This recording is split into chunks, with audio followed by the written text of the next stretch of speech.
It's the Knicks, Jets, etc. podcast with Alex Trataros, John Meleka, and Raisi on the beat. Let's go.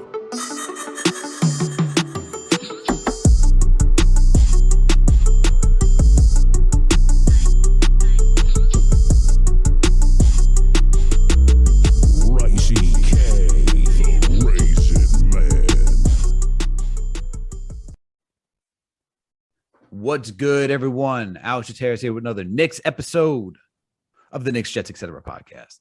And what was also my buddy, my coach, my pal, the man with the plan, the guy who's got to be disappointed with me right now because Scott Foster, you know who he is, John. This man, you're going to have to put him in witness protection soon. I'm telling you that right now. This man is going to be ruining. So he's ruining Knicks fans, especially when it comes to these Nets-Knicks games. It's insanity, man. Absolute insanity. The foul calls were just uneven. I don't know what's going on with this man. Well, I do know what's going on with this man, Scott Foster. Don't need to go into that. But you know who's with me to get into this game today? My guy, the one and only John Meleka. John, how are you doing today, bro? What up, Alex? What up, man?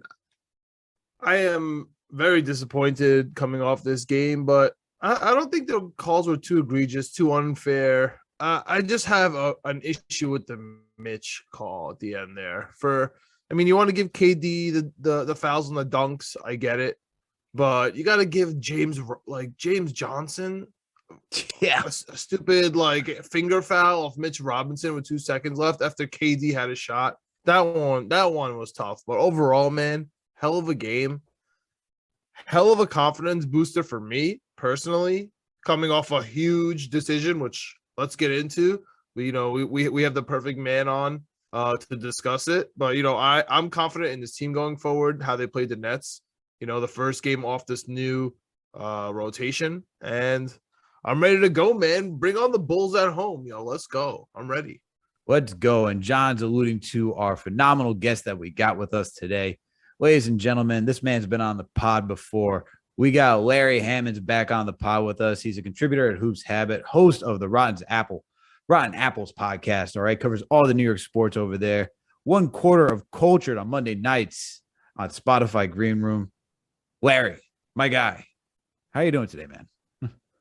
I'm good. Thanks for the introduction. Thanks for having me, guys. Unfortunately, it's after a tough loss to the crosstown rivals, but I'm good. I'm chilling, man. Happy to be here. Yeah, man, we're always happy to have you here. Welcome back to the pod. We had you on last year because, we were going down, you covered the Atlanta Hawks, the 76ers. So we had to get you on here because I forget which matchup it was. It was either one of those two matchups for the Knicks. I think it was the 76ers. Yeah, it was about I believe it was Sixers. for the 76ers. Okay. Yeah, that's right. That makes sense. Thank God we didn't have you on for the Hawks because we all know how that ended last season. So, but we're here, happy to have you back. You're now covering the Knicks for Hoops Habit too. We're gonna get into that article that you dropped yesterday. All right, but let's get into the news first and then get into this game, guys. We didn't do a rapid reaction like everyone else yesterday. We had to let this settle in. We had to think logically of the move that Tom Thibodeau made. And for those of you who are still unaware for what Tom Thibodeau did, you guys got to be living in a cave. But this man pulled Kemba Walker from the rotation entirely. And our starting point guard from here on out for the foreseeable future is Alec Burks. Guys, I'm going to start off with Larry, our guest. When you heard this news break, what were your thoughts, man? It's about damn time. That was my initial reaction. My initial reaction was, get this bum out of here. I'll pack his bags myself. I've never been a fan of Kemba Walker. We both come from the Bronx. I watched him drop 50 on a close friend of mine from when I was a kid. We're no longer friends, but we were cool back in the days. Kemba cooked him in high school.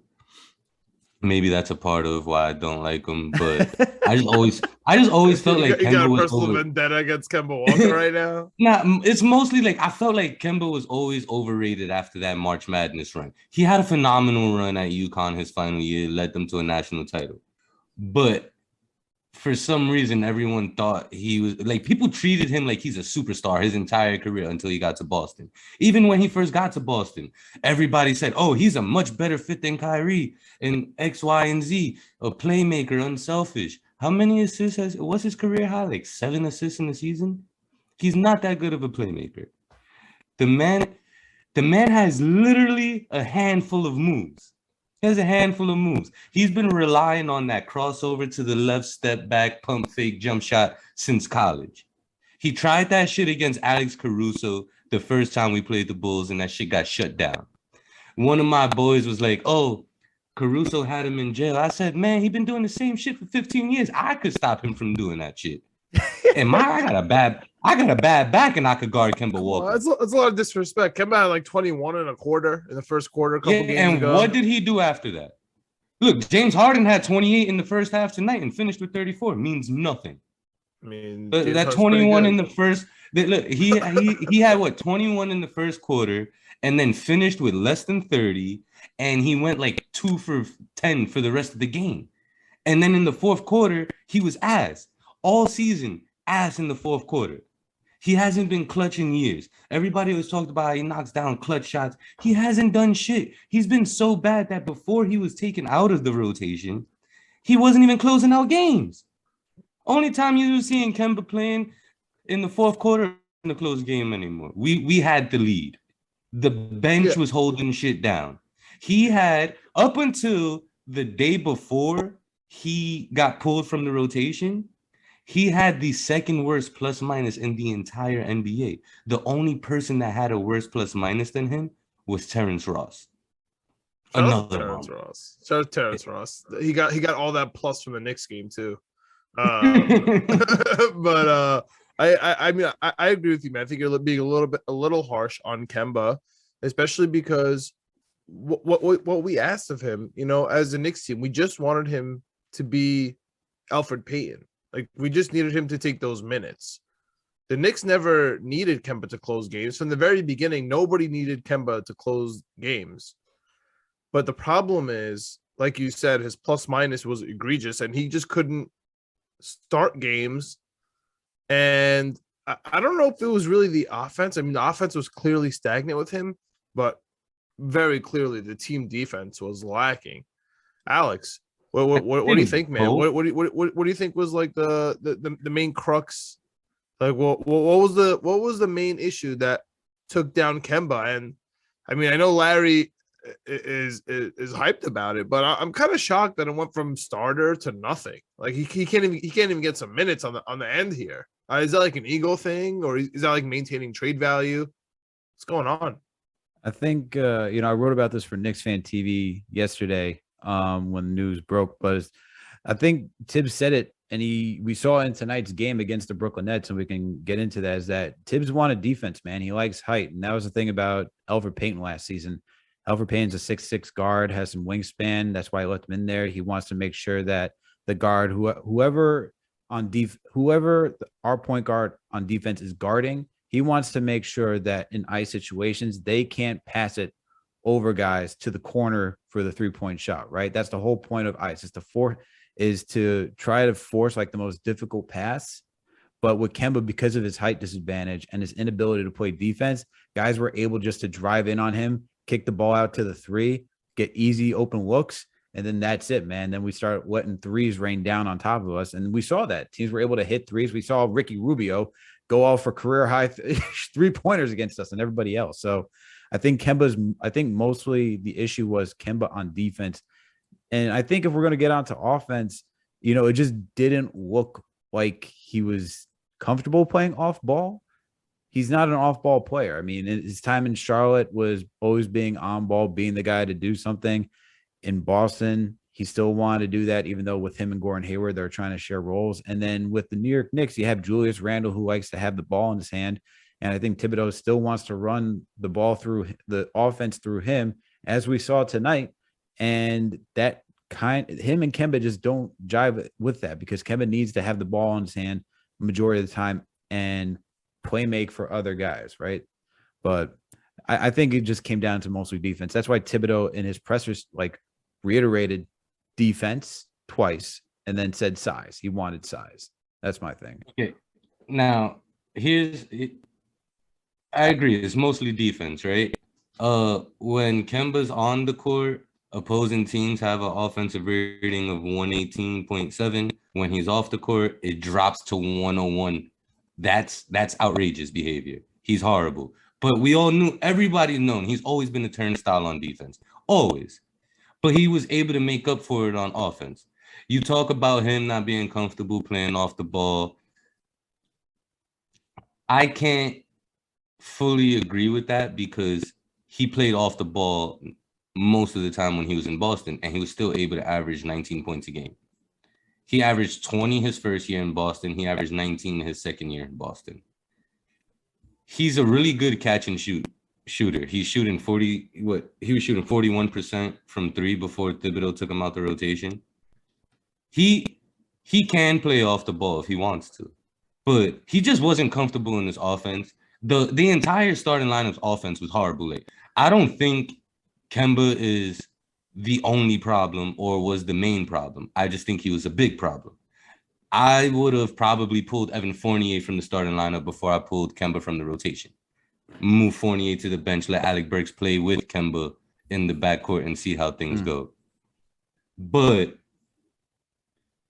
I'm okay with it. Like, it shocked me that he just went straight, like Meleka said, he went straight from being a starter to completely out of the rotation. It shocked me. But it also makes sense because when you look at his health the last 3 years, and then you look at his production, right, with the Knicks, Kemba is in the Derrick Rose stage of his career, where if you play him in doses, you have him come off the bench, he can be that spark plug.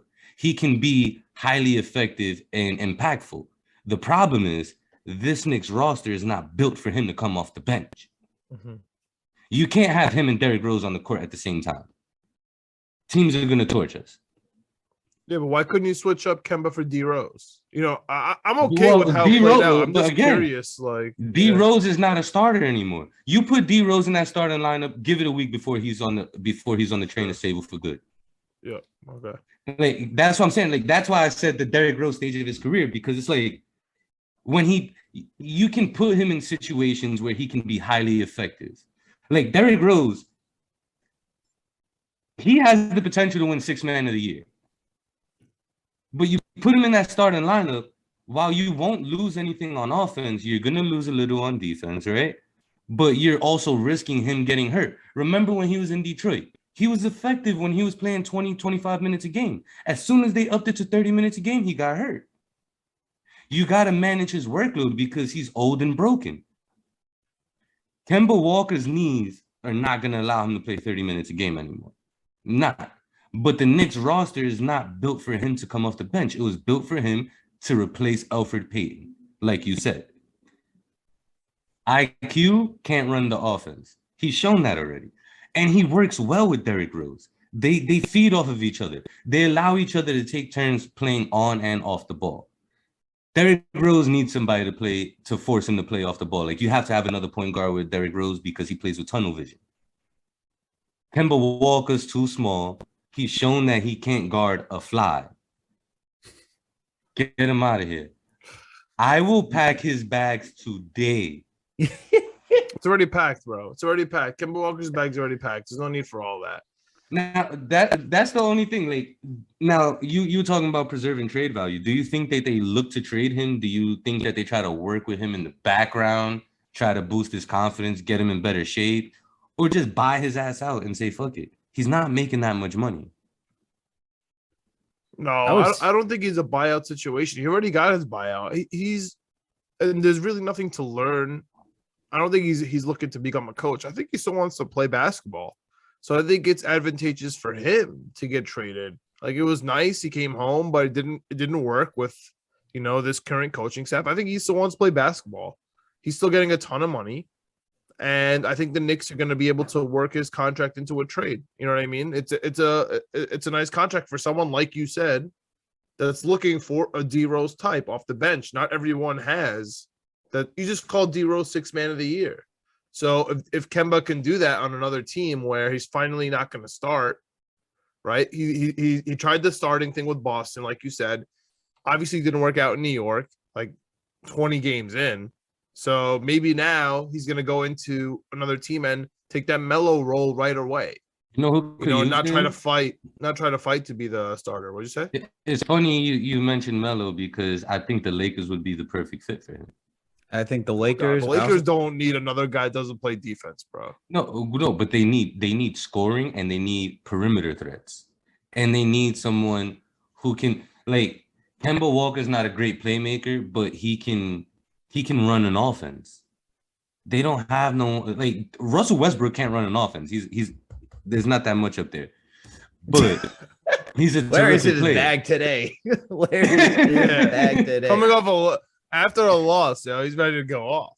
Oh, I mean, nah. I've always felt like Russell Westbrook is top 5 worst decision makers I've ever seen on the basketball court.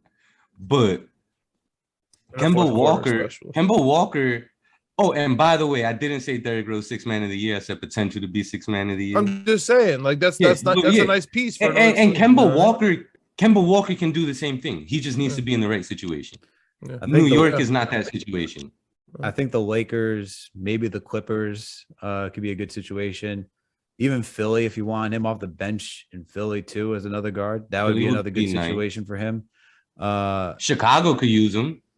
Chicago could use him too. Kobe White is ass.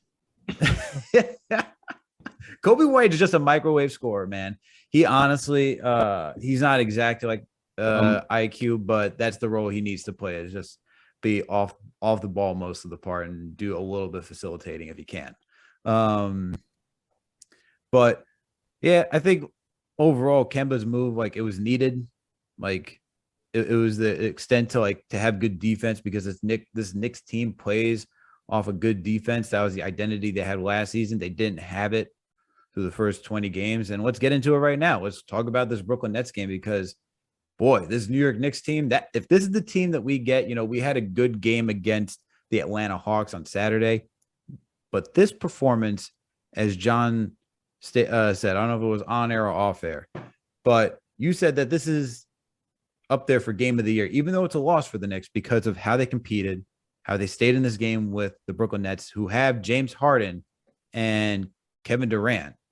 And guys, like the fact that you saw Julius Randle finally going downhill, attacking the paint, like the Knicks dominated the paint. They had over 50 points in the paint today. And when the Knicks scored 50 points, over 50 points in the paint, that's how you know things are getting back to normal around here. So, and then they were being opportunistic with their defense, forcing turnovers, scoring in transition, especially when you have Derrick Rose out there who's really good in transition.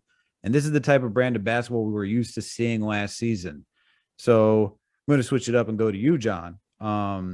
Talking about this, what did you see from today's game? Let's start off with this. What did you think about having Burks in the starting rotation? Did you like what you see? Man, you know how I feel about Alec Burks, especially after last year. We live and we die by Burks when we ask for him to take over this team. Remember that crazy win streak last year? That was all Alec Burks in the starting lineup. Whenever we needed him, he came through for us last year, and sometimes the bench. And then there was like 3-4 games where he was like a coach's decision, doesn't play at all, right? And we were just like, what's going on with this guy? And then maybe 1 or 2 games he'd play like trash. But like today, I think I'm in one of the only group chats in America with actual Nets fans, right? And I honestly outnumbered in this group chat by more like diehard Nets fans. But anyway, like they're like, who is this guy Alec Burks? Like he's coming in and he's killing it. Like it feels lucky. That's the same exact thing people were saying about Alec Burks last year when he had like 3 or 4 games where he was looking like absolute star at point guard. Yes, he can't sustain it the whole year, but none of this is shocking to me. Those flopping offensive foul calls, like that's Alec Burks to the max. Like him getting those 3-pointers, that's Alec Burks.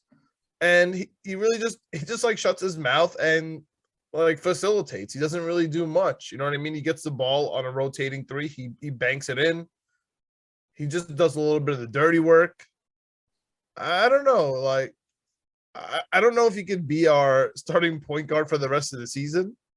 because he's gonna have really bad games, right? So I don't know where this is going really, but on a day-to-day basis, like today was great. Today I'm happy with it. Versus the Bulls, it's gonna be good. It's gonna be okay. But if their Bulls are like game are outpacing us, and it's just not working for Alec Burks, and they're just like completely running him out of the gym, like what are we gonna do? You know what I mean? So it's gonna start getting dicey. But for now, I'm okay with it. And I was really happy with today's game, man. It really gave me some confidence. And I'm sure it gave the team some confidence too. Like when the coach makes a crazy decision, especially like everybody loves Kemba. Nobody has anything bad to say about him. And he's in the locker room. If they came out and they stunk today, they're gonna be like, oh, look, of course, like coach made some dumb decision, put me on the bench, look what happened. So I'm glad the way it turned out today, even though it was an L. I think most of everyone who's a Knicks fan was happy the way that it turned out today because if you read Berman's article today talking to AAU coaches, you'd think that the world was on fire because apparently Thibodeau may be afraid of losing his job, which I think was the best statement of today. Couldn't believe that. But Larry, what did you think of this game, man? I wish I could see the post game. We're recording during the post game. But I'm hoping to see what Berman asked Tibbs today after this one. Oh, that'd be great. Larry, what about you, man? What did you think about today's game? What did you think about Burks in the starting lineup? Burks is amazing. I love Burks. I've always liked Burks since he was in Utah. His only problem was the injuries. His whole career, it's always been injuries. The only thing that's ever held him back. He's always been a really solid player. He's an efficient scorer from the perimeter. He can create his own shot. He can create for others. He makes really good decisions. Sometimes his shot doesn't fall. You just have to live with that. He played great. The Knicks offense looked a lot more energized and cohesive than in the past. I feel like a big issue with the starting lineup's offense was Julius Randle trying too hard to make Evan Fournier feel welcome and just kept feeding him. Like you saw the bonehead play. I think it was in the third quarter or early in the fourth quarter. The Knicks were on a run.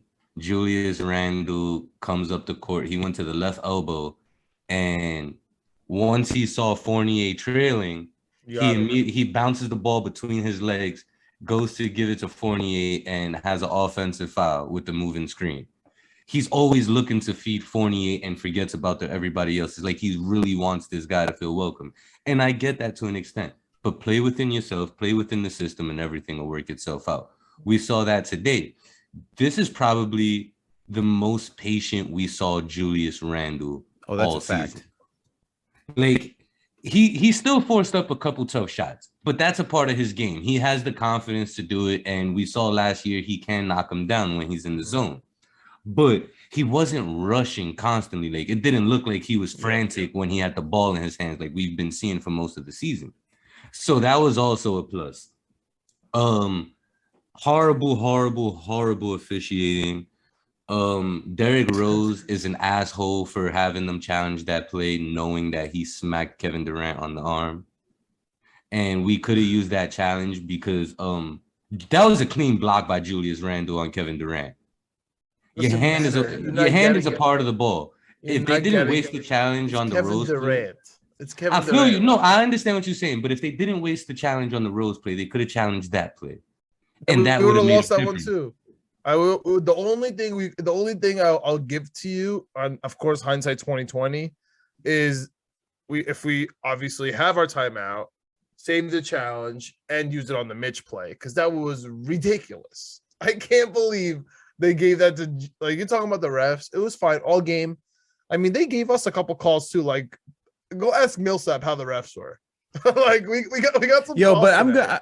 Okay, so the one where they actually called the where he tried to take a charge and he moved. I was like, I don't know if you want to. Okay, I'll take. Yeah, I was like, I'll take that one. I don't know if the second one was tough, bro. Yeah, that's what I'm saying. Like, this is. But the for the most part, I honestly thought he was in the restricted zone, but he was not. That was like one of those offensive foul. Well, that's the one. Though. I mean, but that one they said. The second one they're saying that because if you're going to take the charge, you got to stand still. Apparently, what he did, he shifted the shoulder a little bit, and that's why. But when you watch it, like, he didn't look like he did it. And I was like, Yeah, that was tough. Yeah, it's weird that the ref caught that. It's weird that the ref caught that on such a bang play. But at the end of the day, if the player tries to avoid the charge and you move to the side, it's a blocking foul. Those I mean, at least split those with Millsap. Millsap deserves some respect. Honestly, put some respect on Millsap's name. He's washed. He's washed. He's I been agree washed. with that. Listen. When Yeah, you lose offensive your balls. spot in the rotation to Jermichael Green, it's time to retire. Oh, well, now he's taking the spot for Blake Griffin, who was killing it. Which says a lot about Blake Griffin. Yes, like Blake Griffin is playing worse than he did in Detroit. Yeah, well, they got Aldridge been killing it. He is. I He's love been doing Aldridge. I've always loved Aldridge. I'm glad- He's always been a solid guy. I'm glad that he's back and he's healthy to play basketball, man. I'm happy that LA is back. But good But old pick and pop. I can watch that till the day I die. yo, he's so good at that, man. I wish he stayed in Portland, man. He should have stayed in Portland. I know.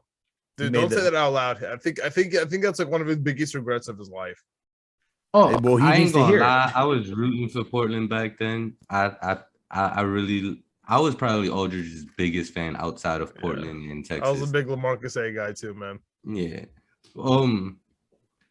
He kind of exposed Mitch in the low block. Like Mitch is starting to worry me about his post defense after watching him play against the old LaMarcus Aldridge, to be honest. He did pop out on one, like once Aldridge was starting to establish the pick and pop, Mitch did start to hop out. And I don't know if he really did contest it, but Aldridge started missing. So I don't know, correlation causation there. If he's just gonna, eventually start missing. Because on the other hand, since we're on this game, like Kevin Durant starting 2 for 9, like that, the Knicks, even if they had the best defense on planet Earth, they didn't make Kevin Durant go 2 for 9. Like that was eventually going to change. It's always going to even itself out there. So that's why, like, I'm proud of the way they played, and especially because I'm glad that they were able to defend him at first. Again, making a defensive sub coming into the game, and they started off well on defense. So I'm hyped about next game. The problem is the Bulls play such a different yet similar basketball, especially on offense. Like they do have DeRozan, who plays like Kevin Durant, but Lonzo Ball does not play like Harden. Lonzo Ball gets the ball fast down the court, and then Zach LaVine has been pretty good. So I'm very curious as to how we're gonna match up against the Bulls team. But they kept Obi and Randle in there for as much as he possibly could. I was really hyped about it. That's why I put this shirt on. I'm really proud of Tibbs, man. Tibbs made a crazy decision where he knew he was gonna get heat for it. Mark Berman, like, doing this crazy things, as you said, Alex. And on the other hand, he's playing Obi and Randle. Shout out to Tibbs. That's Shout out to Tibbs, something- even in a loss. Shout out to That's him. something I've been advocating for since the preseason, because he did that a lot in the preseason. He experimented with the small ball lineup with Randle at the 5, Obi at the 4, and they look great. Obi changes the whole dynamic of the game, and he don't even have to touch the basketball. Just the fact that he's 100%. so athletic and always running the court and not allowing the defense to get into position right away makes a big difference. And I've been an advocate, like, we got to get him on the court more. I know he still has his lapses on defense. He still doesn't have any moves to create for himself, really. But his athleticism, his energy, and the way he plays, he's not a great defender, but you wouldn't know that with the amount of effort he gives on defense. He gives a lot of effort. And the thing about, like, you nailed it right on the head, Larry. Like, Obi definitely changes the dynamic of this team and is just from an energy standpoint alone. And same with IQ, man. Once you bring those two guys in, you just feel the energy just come. The life comes on the life is just on the court because those two guys are ready to run and get out in space and make something happen in transition. And that's why I like with Derrick Rose too. You have him who also wants to push out in transition. Actually, we're going to talk about lineups today. Let's talk about how we ended this game because it was a very interesting lineup. It was Derrick Rose, Emmanuel Quickly, Alec Burks, Julius Randle, and Obi Toppin. It was a blend of it was a blend of like the starters and the bench, like mostly the old school bench because Burks was part of it. But I was shocked that was like what Tibbs wanted to close with, because for the most part, obviously Mitch came back in the game for Obi, but for most of that fourth quarter, it felt like we had that lineup and it was working really well. And once again, going back to what you said, Larry, Obi, just because he doesn't allow the defense to get set, you have to like look for him because he's leaking out all the time. He's ready to get those easy dunks. And we see that, like Derrick Rose finding him in transition for an easy dunk. And it's like easy 2 points. That's the stuff that this team needs. And is always, especially was missing with Derrick Rose, because that's how it just makes the game that much easier. And then you put the pressure back on the opposing team to be like, we just gave up another easy points. Now we got to come back and work to do this again. And then we got to watch out for this guy again, who's just ready to leak out and something to happen.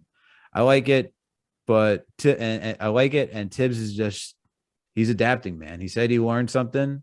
He's learning something. He's using the guys that, you know, he's using the depth on this team. I think the one thing that really not puzzling, but more, I guess I was a little shocked that Grimes didn't get as much playing time. You know, you think that Quentin Grimes was going to get more playing time because Kemba is now out of the rotation, and you would think that he wanted a 3-and-D player, a guy who's aggressive. We saw him come in today. He had that, I think, what was it? He had a foul, turnover, something along those lines. Just a miscue on defense. And I think Tibbs pulled him out. I was like, all right, you're too young for this. I need to stay in this game, as Thibodeau normally does. But I think that's the only thing that I would say I want to see more, is just seeing Quentin Grimes get more run with Kemba out of the rotation. But the problem with Grimes is that the Nets run a lot of pick and roll, and Grimes can't fight over screens. He's always like, I did a lot of film watching on him after the Knicks drafted him. He's a really good defender, especially in ISO situations, but he can't fight over screens. He can't fight through screens. Even off the ball, chasing around someone like Patty Mills, he's going to get caught on the screen or two and be left in the dust. And it's going to affect our rotations. So it's kind of understandable why Grimes isn't getting more playing time right away. I think as the season progresses, we'll see him more, but it's just going to take a lot of work at practice and him being able to learn those angles, attacking those screens, dropping his shoulder so he can really like get around the screener. And then we'll start to see him a little more. What shocked me the most so far is Jericho Sims is not getting enough minutes for me. That boy is a stud. Trade Mitchell today and insert Sims into the rotation. Larry is seriously coming in hot. He said, get packing Kemba's bags. He was ready to move Evan Fournier to the bench. Dude. I mean, Fournier is best suited. Look, Fournier is a microwave. Fournier is the definition of an inconsistent microwave scorer. He's perfect to come off the bench, and he can still play 30 minutes a game coming off the bench. He could be a taller French version of Lou Williams. And then you got Mitchell Robinson. I love Mitchell Robinson. I think he's one of the best defenders in the NBA. But I'm not paying a player that can't stay healthy. No, I mean, that's a fair point when it comes to health, but we don't even know what the contract is yet. What if you had something that was like what the contract is? Wow. Just said, you I'm all out. think he's the most I'd give him is probably the MLE, which is what, about 9-10 million? Bro, all jokes aside, total? How high would you be willing to go? How high would you be willing to go for an annual salary? Like just on a yearly basis, what's the most you'd be willing to pay an oft-injured center who provides very little offense? 10 million annually. That's about the MLE. Okay. Oh, I thought you were talking about like in total. I was like 10 million total. That's wild. Oh, no. That's outrageous. I was about to say. He's got to make more than Noel. He's got to make more than Noel, but that's neither here nor there. Well, you give him the extra year. I'm like Noel, and you fully guarantee that damn thing. you want to do that. Yeah, but honestly, I'm not gonna let you guys get away with not talking about RJ Barrett. Where was RJ Barrett today? Do we have a missing person No, he's sick. request for him today? He was questionable for the last couple days because of non-COVID related illness, and he played early in the got game. the Lamar Jackson. No, he's got the Anthony Davis. All right. I'm not gonna stand for slander of Maple Mamba or Anthony Davis. That's not why I came on here today. But he's sick. Yeah, all right, he's sick. All right, that's fine. All right, let's see how long we can how long this leash is gonna be for RJ Barrett. It's getting real long. It's getting real long for him, but we're gonna need him to step up at some point. At some point before the All-Star break, hopefully. Yeah, I agree with you, John. Like, I think for today, like legitimate like illness, like he was questionable for today's game with illness.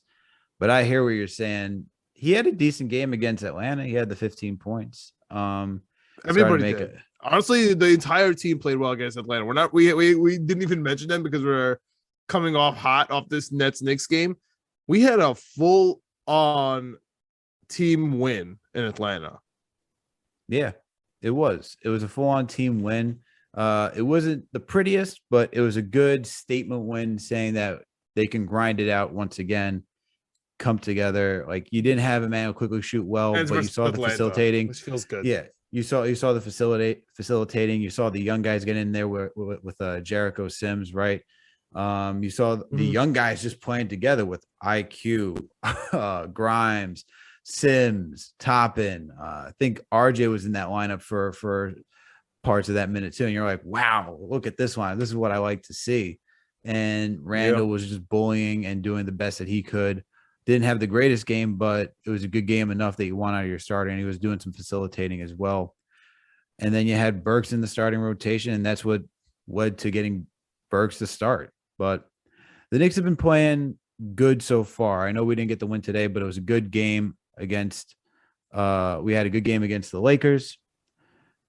Rough game against the Suns, but weren't expected to beat the Suns. That team's just on another level. Good game against the Hawks, and not a bad loss, and a heartbreaking loss to the Nets. It was another good game.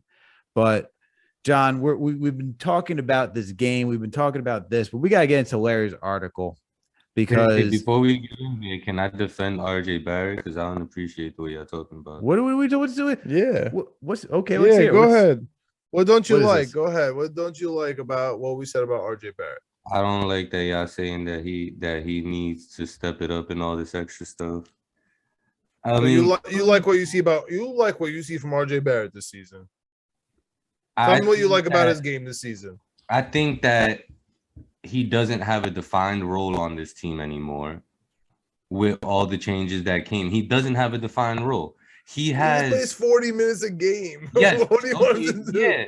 And he's taken less than 10 shots in like 6 games. He's no longer looked at like who, honestly speaking, who's the second option on offense? It's obviously Julius is number 1. Who is supposed the definitive? To be RJ Barrett. It's supposed to be. But he goes 2 for 14 sometimes, man. Bro, he started the season 6 for 11, 3 for 8, 5 for 17. Oh my God. That's horrible, right? Yeah. That's horrible. And then he goes 8 for 15, 12 for 18, 9 for 13. Then he gets 20 shots, 21, 13, 20, then back down to 8 shots a game, 9 shots in the game, 13 shots in the game. I think I've been impressed with possessions from RJ Barrett, but not even close to full. No, I'm not saying he's playing great. I'm saying he doesn't have a defined role. And they need to allow him to be himself and stop trying to force him into being a spot-up shooter. I watched the first 5 to 7 games of the season, 90% of his court time, he was hanging out in the corner. That's not RJ's game. He needs to be able to put the ball on the floor. You have to be able to run plays for him and run plays through him. That's 1. 2, he's improved as a facilitator in the decision-making. Can I just rebut the first Very point? important. Can I rebut the first point? Can I Which is rebut the first point? I think what the they just- only reason he's in. So I just want to say, I think the only reason that he's in the corner waiting for the 3-pointer is because he can't make a shot. And statistically, he was the best corner 3-point shooter in the NBA. So they said, hey, you can't make a shot right now, or you want to go with your theory that you don't have a defined role, which I don't understand. He's been playing like that from 40 the first minutes. game of the season, though. But that's what he's good at. So they're trying to put him in a position to do what he's good at doing. I don't think this is the Knicks' fault at all. I think that's tough. I think maybe okay if you want to blame the fact that Fournier came in there and he's kind of not meshing with RJ. Fine, I'll give you that. I was thinking that from the beginning, like maybe Evan Fournier is getting the ball where you would rather RJ get it. I'm with you there. That goes back to what I was saying about Julius constantly looking for Evan Fournier. But it's deeper than that. And then you take into consideration that he has more responsibility on defense with Reggie Bullock gone. Now he's the guy that's trying to guard the best perimeter player on the other team. That takes a toll on your body. That takes away from most players' offense. So I think that it's a number of contributing factors to why he's had inconsistent play, especially on the offensive end. But he, 1, 2, 3, 4, 5 games with 20 plus points already. Those percentages are bad in those games. Alex, what do you think, man? In those games, he shot 53% and scored 20 points, shot 66%, scored 35, 69%, scored 27, 40%, and 38%. Yeah, so two out of those 5 games, he shot poorly. I think the thing with RJ, I think there's a lot. His responsibility is that he's now the top defender. And I think you added it right there, Larry. I don't think his role, I don't think he doesn't have a defined role. I think his defined role is that he's now the top defender on this team. And I think you pointed it out, is that now that he's in charge of guarding the other team's best defender, his offense is going to take a toll because being a two-way defender is not something that can happen overnight.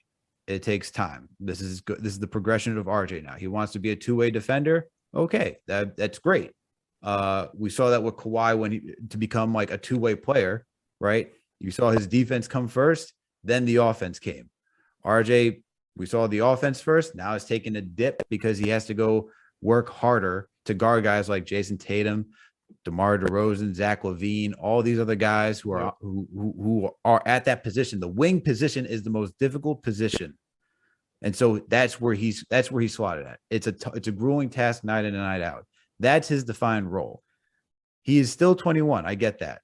His numbers aren't there, but at the same time, when you watch him play, he also just fades. Like he also like legit just like fades and takes himself out of the game, and it's call for the ball, go do something, be that, go ask for it, go demand it. You are RJ Barrett, you are part of this team.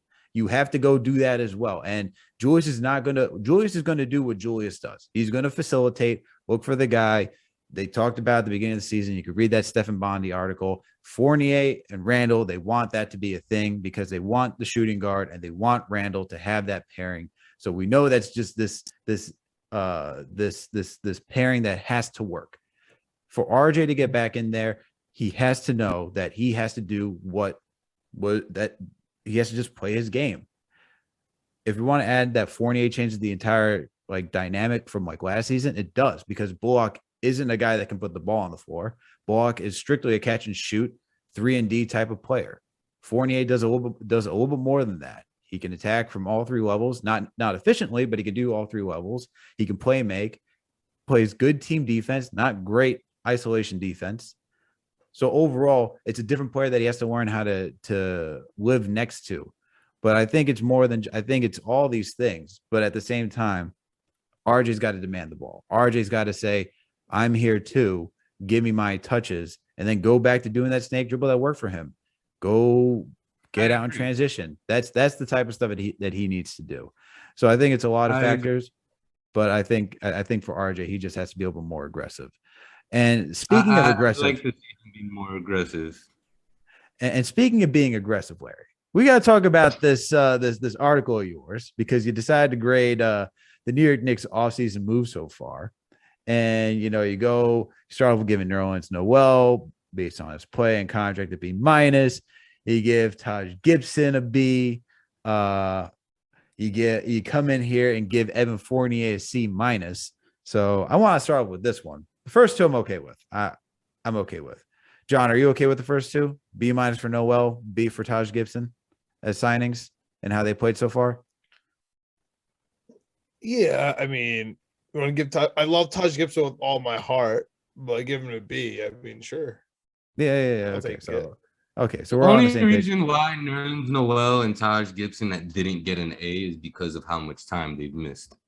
I'm ready. I'm ready to trade Noel, but that's on me. Like he has done.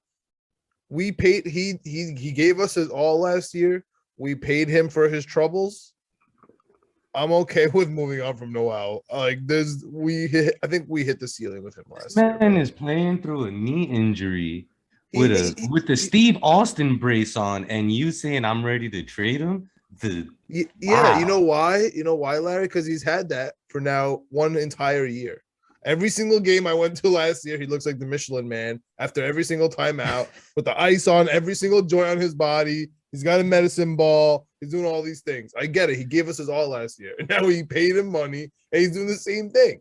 Like, at what point are we going to be like, yo, maybe he's just injured or maybe he can't catch because his fingers are broken? Like, when are we going to like come to this realization? So John is I love him. I love Noel, but you got to be a realist sometimes, man. John's just upset because he saw Valanciunas go off the other night, and we have two centers right now that just can't stay on the court and stay healthy. Oh my goodness! If we traded for Valanciunas, we would be the number one team in the East. But that's neither here nor there, man. Let's get on to Larry's slander. It's not slander. All right. So let's get to the C minus and Evan Fournier. So what? I read it. You didn't Evan say Almighty. Imagine Evan he hit Almighty. that shot today. Oh my God! If he hit that buzzer beater, this would have been the perfect day for Larry to come on. One play changes everything. Oh my! That would have. Oh my! If he hit that buzzer beater, that would have changed everything. Yes. You didn't have quarter to beat the Nets. I was shocked. Shout out to Thibs for even taking the chance and putting him in for that play where he hit the other 3-pointer to tie the game. But we're talking about a guy who has been borderline unplayable for 3 quarters for most of the season. He was averaging career low 11.7 points a game before he went off against the Hawks. Like, you take away that Hawks game and you look at his numbers, it's horrible. You look at him play, he's still not comfortable within that Knicks offense. Now, I'm going to keep monitoring everything, and I'm going to put out a couple more articles throughout the season updating these grades. But the man has been horrible. There's a reason why Thibs hasn't played him in the fourth quarter.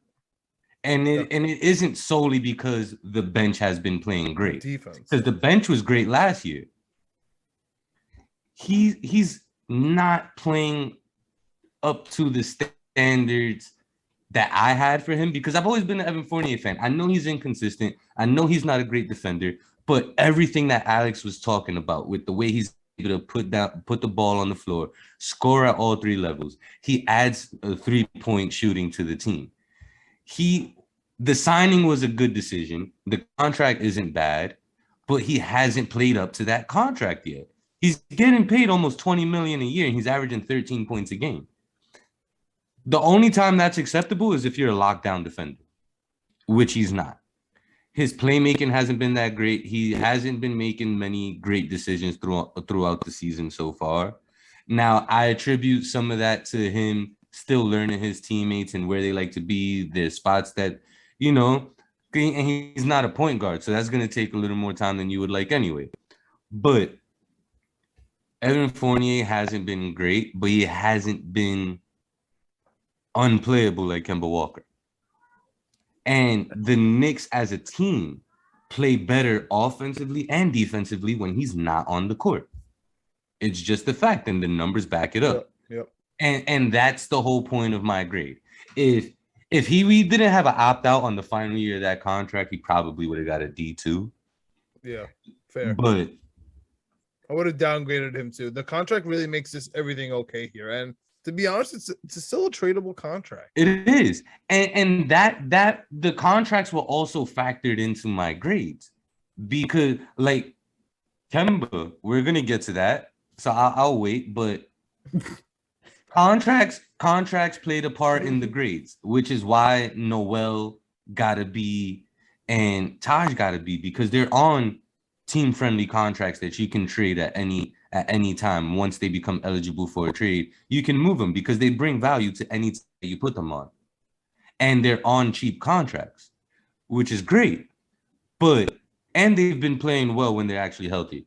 But Fournier needs to step up his play. He was even talking about it in the press conference. Like, I think it was last week. He was talking about, they asked him about not playing in the fourth quarter. He said that he wants to play in the fourth quarter, but he started talking about his role, and in other places he knew like he was going to play a certain amount of minutes and he was going to be in certain situations.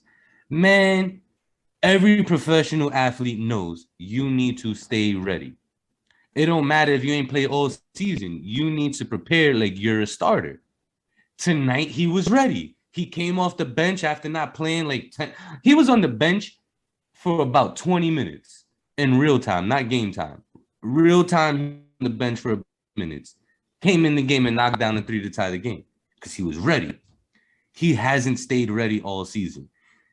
He's not yet completely comfortable within his offense and with his new teammates. And that's okay. We're only, 21, 22 games into the season. That's fine. These grades will be updated. If he improves his production and his play, the C- will improve. If not, he might end up with an F. Who knows? School's in session, and Larry's going to keep upgrading these grades. Exactly. Professor Hammonds is here. Yeah. All right. Moving on to the next one. We don't need to go on too much into this one because this guy's been playing great for his contract value and just for this team. Derrick Rose get the A+. Got number 4 back there too, just because he's been phenomenal this season. Even tonight, just coming back off an ankle injury and still being phenomenal. Well, here's the last one. Last grade. Besides telling the coach to challenge, right, Larry? Say that one more time. Besides telling the coach to challenge. Oh, he gets downgraded to an A for that coach. Well, we're at the one that really is going to, man, Kemba's just getting the raw end of the deal of this podcast. Kemba Walker gets. It's because of Tibbs, man. Tibbs has enabled us. Yeah, he has. He certainly has. But he didn't need. Larry didn't need Tibbs' approval to get into this. I know. So prior to this move, validated him. Yeah, no, it really does. It has emboldened Larry in his decisions. So last one, Kemba Walker gets a D. My man, you said in this piece that he could have gotten an F, but the contract was friendly, and that was the only reason that he got a D. I meant it. Yo, like I savage, huh? He's not wrong on the contract part. Like, He's if not this wrong. was a real contract, we'd be having a different conversation today. Oh, we'd be pissed. We'd be pissed right now.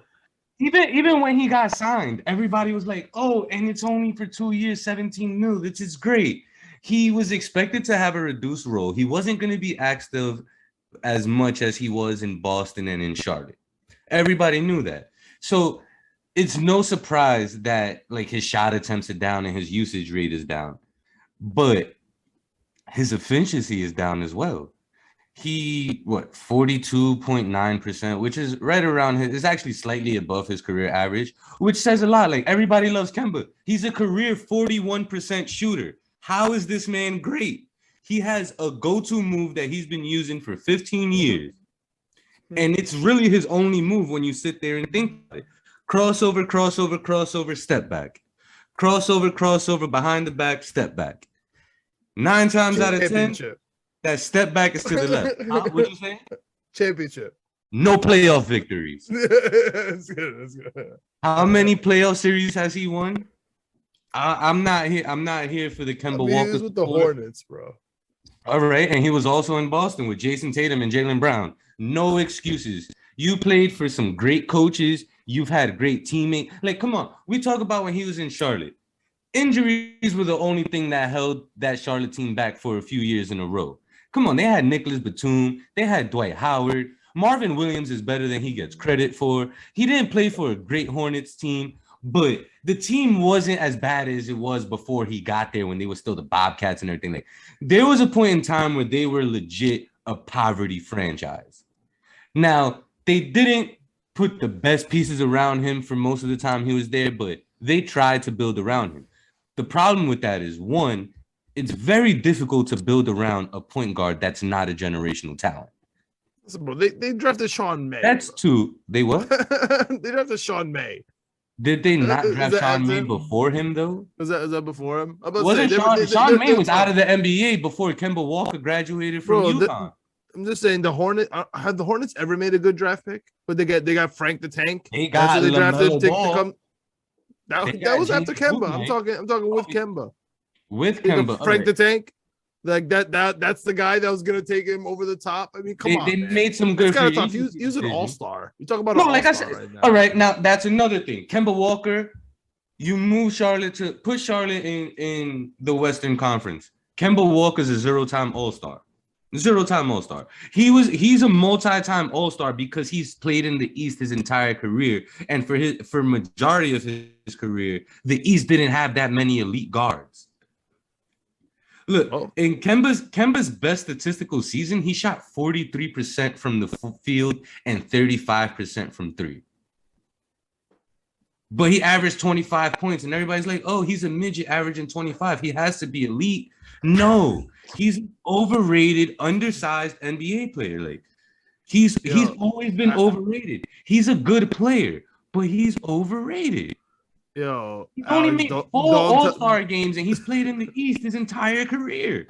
This is wild. This is absolutely wild. I just gotta tell you something. You know that RJ Barrett's also played in the Eastern Conference his whole career.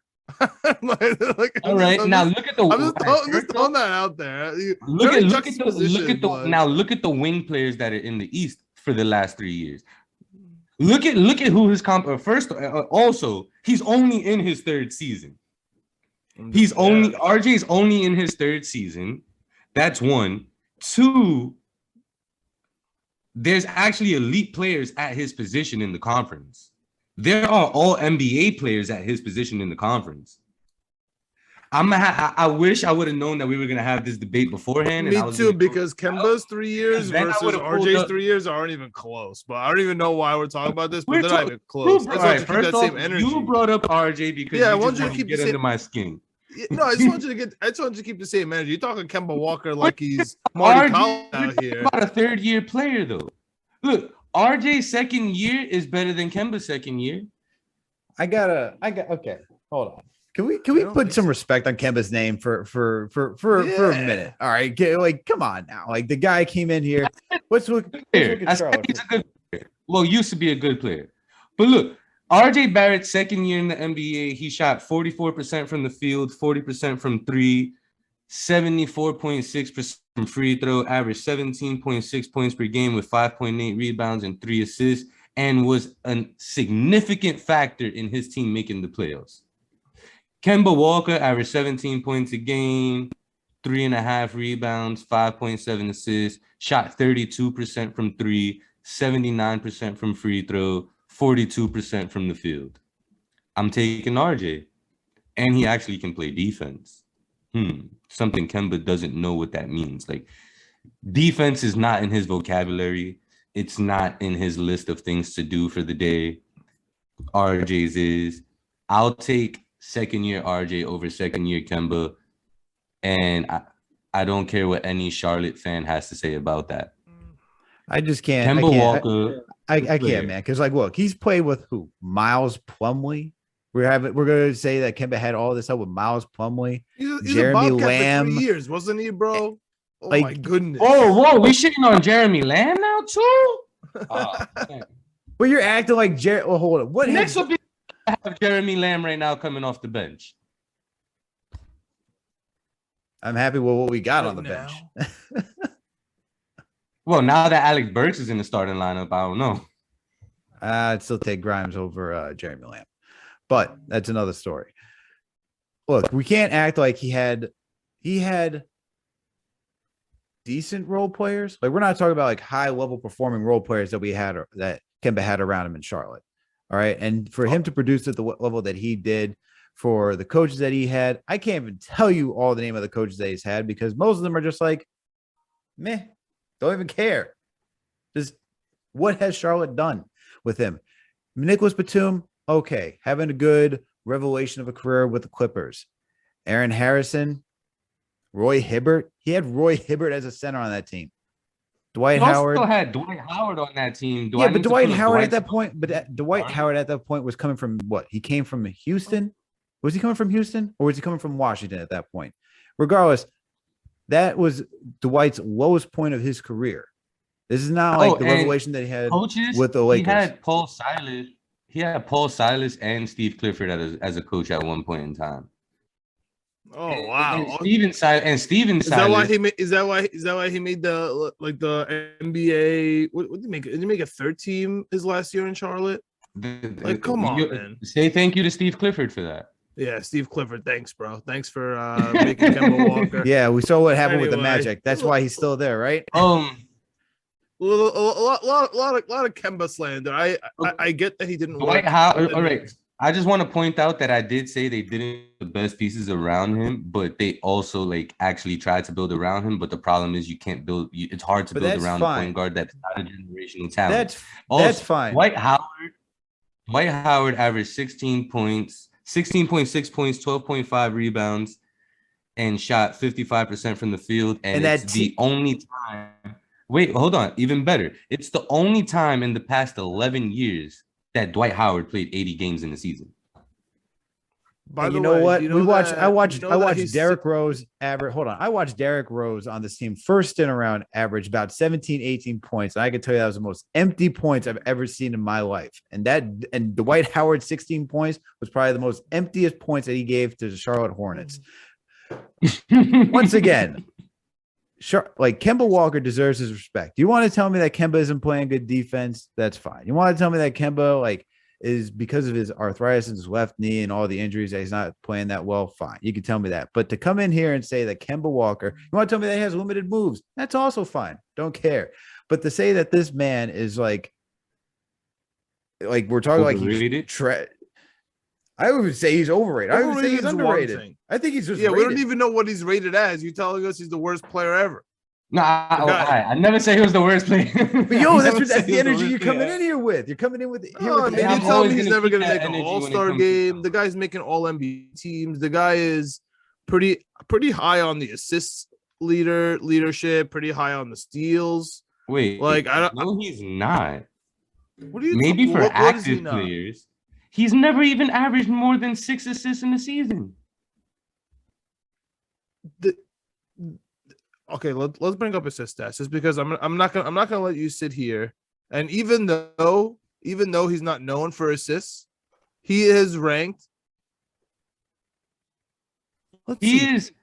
There's twice in his entire career. The year that you're slandering him the most, right? His last year, he was 11th in the league, right? With all these elite point guards, all these elite recently. Talking about per game? The most recent year that Kemba Walker has had a starting lineup in the Hornets, 2018 to 2019, he was 11th in the league in assists. He averaged 4.8 assists per game and only played 56 games. That means nothing to. Oh wait, nope, wrong. Sorry, wrong year. He averaged 5.9 assists per game. He made the All NBA team, man. Well, I mean, he played every single game of the season. I would hope so. Now, look, Barret plays every single minute. Okay, hold never on. mind. I can't. You know what's funny? You saying he ranked 11th, but he doesn't even technically qualify. He didn't qualify for the league leaders that year. Here's the thing. Kemba Walker has been in the NBA for 10 years, and only twice in his entire career he ranked in the top 20 for assist percentage. You know what the for good assist thing percentage.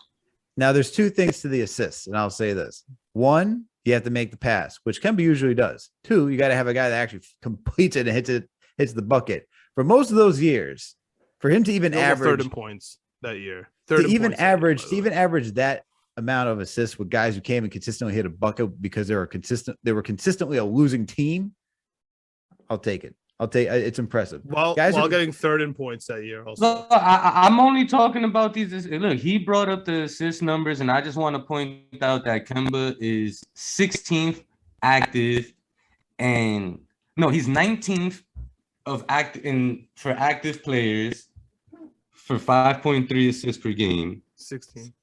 He's 100th in NBA history for assists per game. Since we want to talk about assists, that's fine. The same year that we're talking about, he was third in the league in points. Put some respect on Kemba Walker's name. He was a good player. Like I said, he was a good player. Doesn't take away that he's overrated. All right.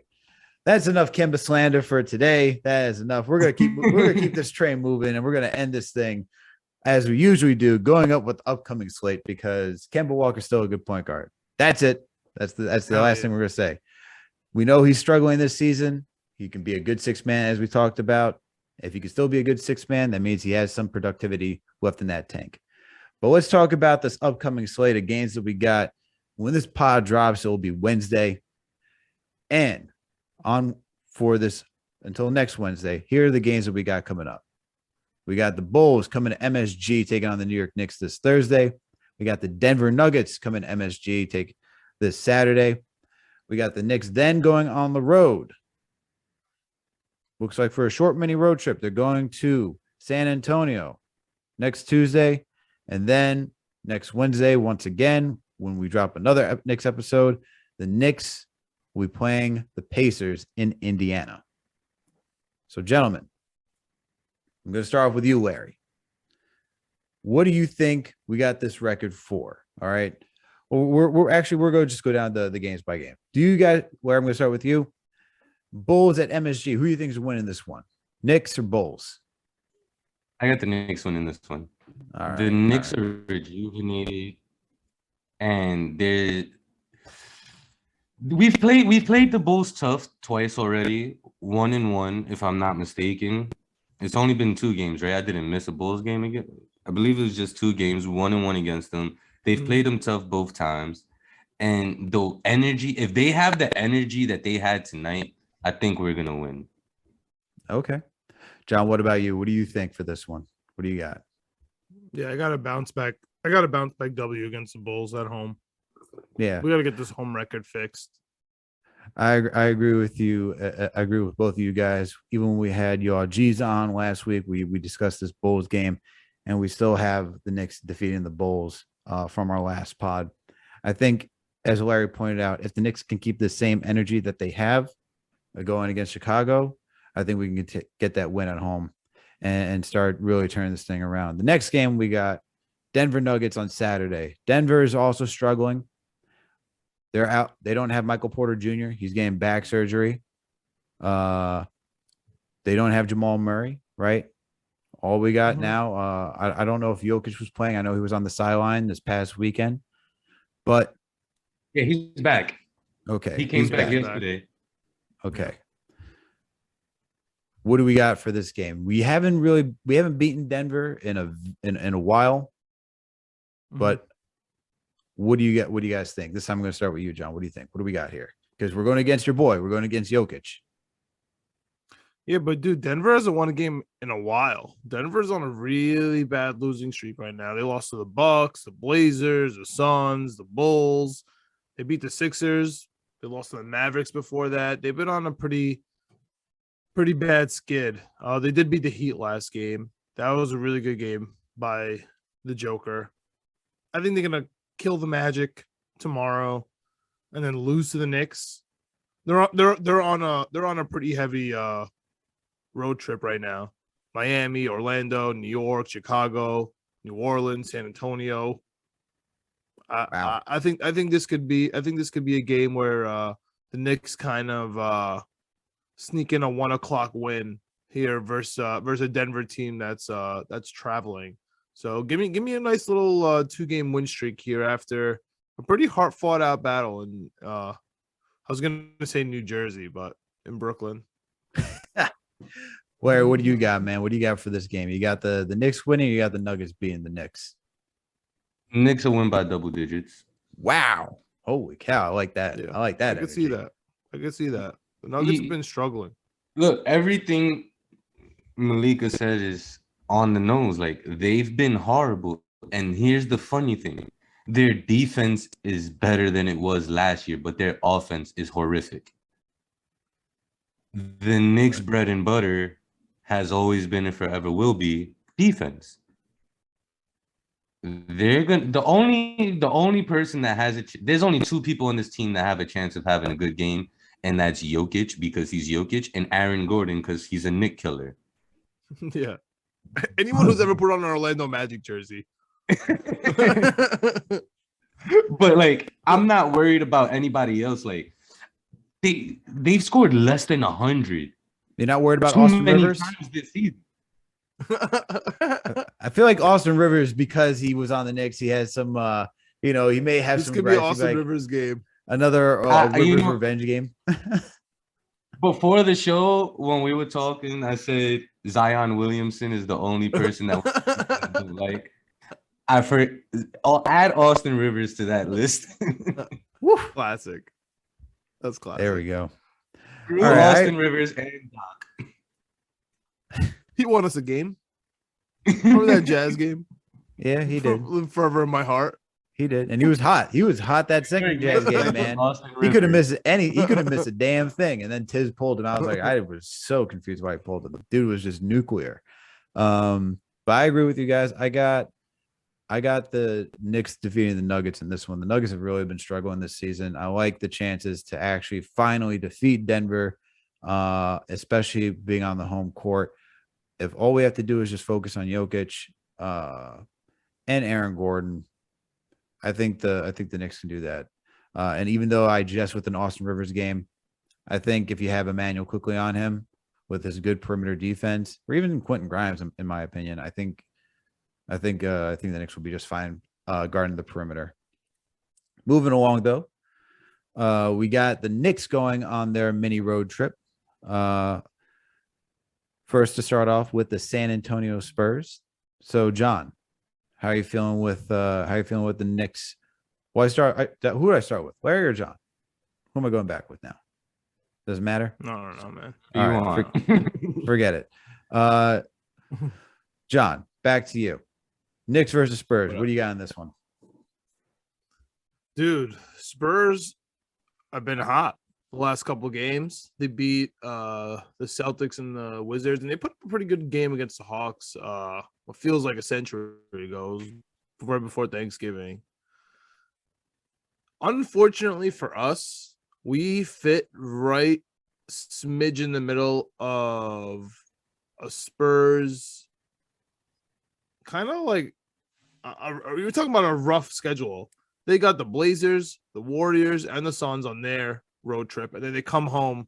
They got the Knicks, and then Nuggets, which is super weird. But 2 games in a row versus them.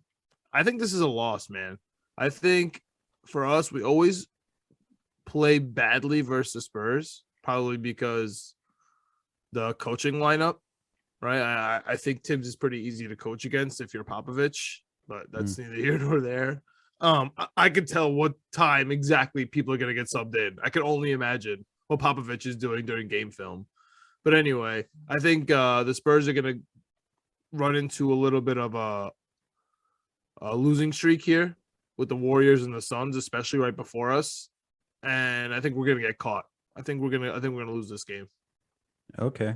Larry, what are your thoughts on this game? All that sounds good. Well, I mean, for them, not us, but the Knicks will be on 3 days rest. They play the Nuggets on the 4th, and then they're off until they play the Spurs on the 7th. While the Spurs will have to, even though it's not that far of a trip, they have to go back home from Phoenix and get ready for the Knicks the very next day. Now, their guard play is the best part of their team. up until tonight, guard play has been the kryptonite for the Knicks. Yep. So we'll see. But the fact that the Knicks should be fresh with 3 days rest, and because they're on the road, not expecting Thibodeau to have any practices in between because they'll be traveling. So I think it bodes well for the Knicks. And yeah, the Spurs have been playing really well against some good teams, but they also got blown out by the Hawks the other night. They barely beat the Celtics, who've been struggling. I'm not worried about this game too much, especially given the fact that they'll be on the second night of a back-to-back. I think the Knicks win a close one because Popovich isn't going to really let the game get away from them. Knicks win this one. I think they go on a 3-game win streak, to be honest. Okay. The Bulls have a chance in beating us, but I think they going on 3-game win streak, and then the toughest matchup will be the next one. Pacers. Mhm. Okay. Yeah. I'm gonna stick with Larry. Actually, I think the Knicks can catch the Spurs on this one. The Spurs have been playing well as of late, but as Larry pointed out, they struggled against the Celtics, who are also struggling, especially since they don't really have a playmaker. And I just think looking at this team and having such a slow start that they're having, I don't see them really start gelling until middle of the season. And based on, even though they're in the Western Conference and it's much more, it's a tough conference. It's top heavy, but it's still a tough conference. I still think the Knicks can get the Spurs in this matchup early in the season. But moving on to the next matchup, talk about the Indiana Pacers. Larry, I'm going to start with you, and you already alluded to it that you think that Knicks are going to lose this one. Why do you think the Knicks are going to lose this one?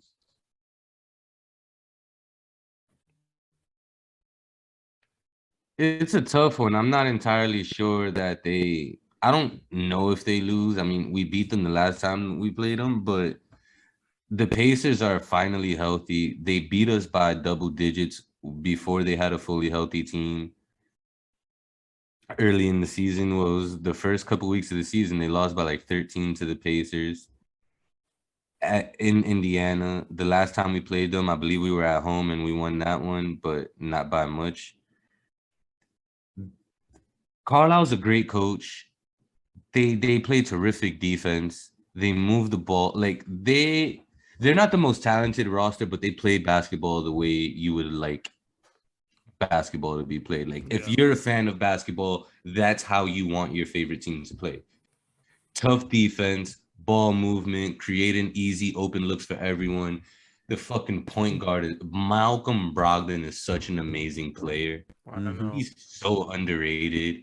Such an amazing player. The way he defends, the decision making, his ability to score and make it look. He reminds me of like Kawhi Leonard when he's scoring the ball, and not like that he's as good as Kawhi Leonard, but it just seems like nothing you throw at him really phases him, and you can never really speed him up, throw him off his game, and they're, like I said, they're healthy now. They're healthy, and that's a scary team with Carlisle running the show now. They have a legit head coach running the show now. It's not that dude from last year. I know. Yeah. So it's a tough my language, Larry. Speaking my language. I've been praising. Be careful praising the Pacers here, man. You're gonna get slandered just like me. I've been praising them all year. As soon as they got Carlisle, and the LeVert trade was sick. I'm really scared of this Pacers team in general. Maybe not the specific game, but I am scared of this Pacers team, man. They're coming.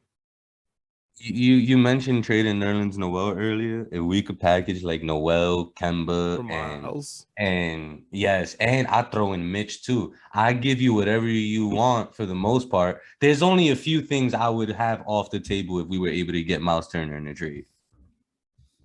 Carlisle definitely wants Mitch. I'm pretty sure he wants nothing to do with Nerlens Noel after his went on in Dallas. I think he's like suing Dallas. So I don't think he wants anything to do with that. But I know that Rick Carlisle goes to sleep dreaming about Mitch Robinson. I could guarantee that. That's like his prototype center. But I actually think although I agree with you and everything you said with the Pacers, I think this is going to be a W for the Knicks. And I think this is why, another reason why this is going to be an L versus Spurs, because on the back-to-back, Tuesday, Wednesday, they're traveling from San Antonio all the way to Indiana. It seems pretty unfair. I feel like I think they're waiting for this Pacers game. If you remember last time they played, it felt like a 90s Knicks game. I think that they feel that as well. It was like it was chippy at the end there too. There's always been a little rivalry between Sabonis and Randle. This is the typical RJ game. Like, this is where RJ gets up, plays down and dirty. I got to get this win. So give me 3-1 with the Spurs loss. And then we got the Raptors coming. I know I'm looking ahead, but we never beat the Raptors, so we'll probably catch that L2. But for now, for our purposes, give me the Pacers win after the Spurs loss on the back-to-back. I talk so much trash about the Raptors on Twitter, but they beat the Knicks every time. Every time, bro. Every time. Every single time. Gross. But yeah, I'm gonna have to go with Larry on this one, with the Knicks losing to the Pacers, because I think this is just a matchup where we're just keep going back and forth. Pacers, guys. Ugh. I mean, I don't want to.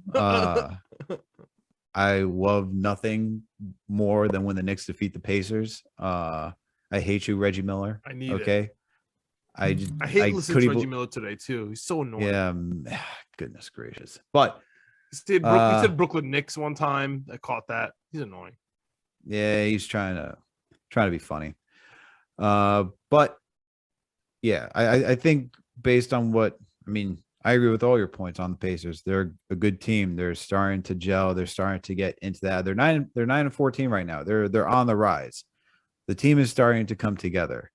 And I just think that this is also just a matchup where they go back and forth. Like, we win one, you lose one, or we win one, we lose one, we win one, we lose one. That's just kind of how this matchup feels.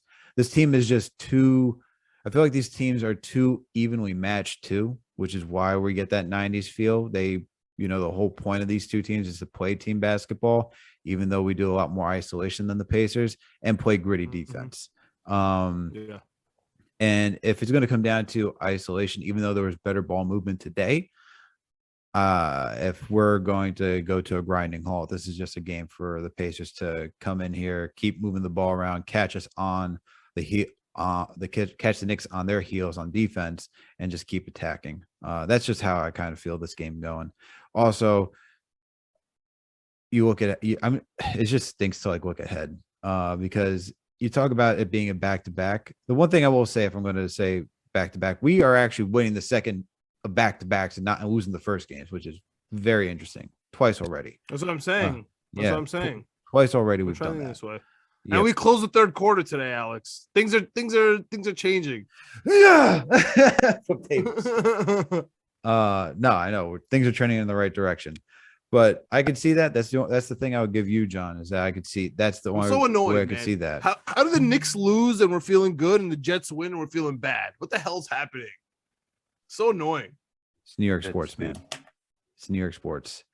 But on that note, just to recap, all of us got this team going 3-1. Larry and I are on the same page, going Bulls, with the Knicks being the Bulls, Nuggets, and Spurs, and losing to the Pacers.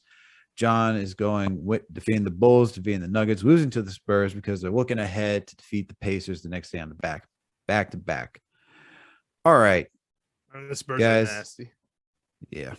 All right, guys. I think this is a good place to wrap it up. So, Larry, please let our listeners know where they can find you, your work, everything. And thank you, man, for coming on to the show and giving your hot takes. That's why we bring you on, man. All for the hot takes. Spicy today. You can catch me. You can catch my articles on hoopshabit.com. I cover the Knicks and general NBA stuff. I host the Rotten Apple Sports podcast. Comes out most of the time. We put out an episode once a week, every Thursday, but every now and then, like this week, we put out multiple episodes. If you see my background, Mad Max. Let's go. We met now, so we had to talk about that. I also am 1/4 of the Cultured Show on the Spotify Green Room app, every Monday at 10. And I also host the Brink the Bank podcast with my boy Dion Hill and Xavier Santos. It's a gambling podcast for sports. Guys, I appreciate it. Thanks for having me. It's always fun talking with you guys. Much appreciated. Much love. Appreciate it, Larry. Thank you for coming on, man. But everyone, thank you for tuning in for another Knicks episode of the Knicks, Jets, Etc. podcast. And you know what to do if you're listening to this podcast. If you are, or if you listen to this podcast, or if you're listening to this podcast right now, please make sure to give us a 5-star review and to leave a comment if you listen to us on Apple Podcasts.